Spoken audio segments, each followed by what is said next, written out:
brought to you by Aunt Martha's Health and Wellness. Caring for a loved one in hospice is a daunting task, but you don't have to do it alone. There is support available to the family and loved ones. Here with more insight is Transitions Hospice. We have Jessica Lyles, Regional Hospice Coordinator, joining us now. Thank you. Thank you so much for being here. It's been a minute since I saw you last. I think it was at a really fun event for National Hot Dog Day. It was. Last time we chatted. It was. Nice outdoor picnic for some residents. Yes, it was great to see that and all the care that you provide for them that day. Thank you. Let's talk a little bit about Transitions Hospice and remind our viewers about who you are and what you guys do.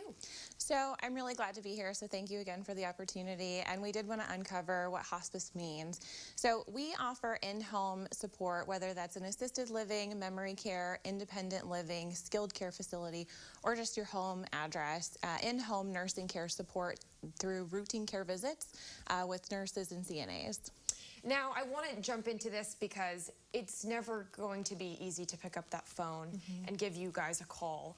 But we want to touch on that it's really, you don't want to wait too long before picking up that phone call and calling you guys. So let's talk a little bit about when is the right time for hospice. I love this question. It's actually a very frequent question that we get often, and ultimately, everybody's situation is different. We never know when is going to be the absolute best time to call for hospice, but what we look at is someone who's got a terminal diagnosis.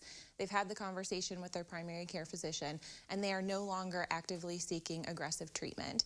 At that point, they don't necessarily have to determine whether or not they would like to move forward with hospice, but they might be appropriate for hospice where we can sit down and explain to them what that would look like. So really, it's when someone is diagnosed with a terminal illness and they are no longer wanting to seek aggressive treatment.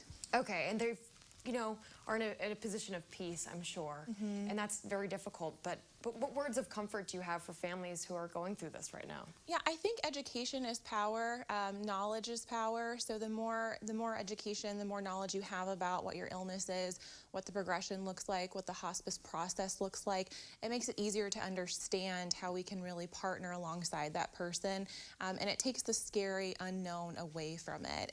It provides comfort instead of fear.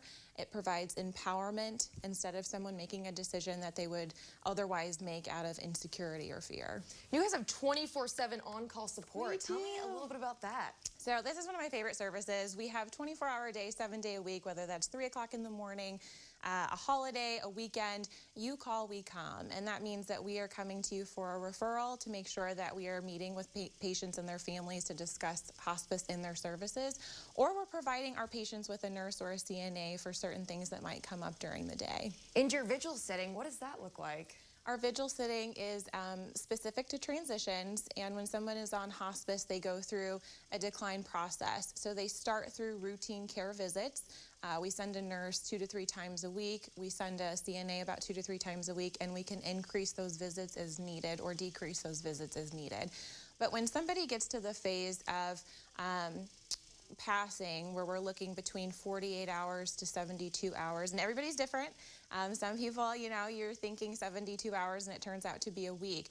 But we're looking to make sure that we are partnering with the family to ensure that they're not alone when they pass away. So we will work with you to make sure that someone is with your loved one during that difficult time. Okay, and for people looking for hospice care, how can they connect with you guys? You can check out our website at www.transitionshospice.com, or you can definitely call me directly at 217-493-5028. Well, thank you, Jessica. We appreciate you coming on our show so much, and thank you for all you do for families in our community. We really appreciate it. Thanks for having us. We appreciate you too as well. Of course, we will connect you to Transitions Hospice. All you have to do is head to CILiving.tv. Thanks so much.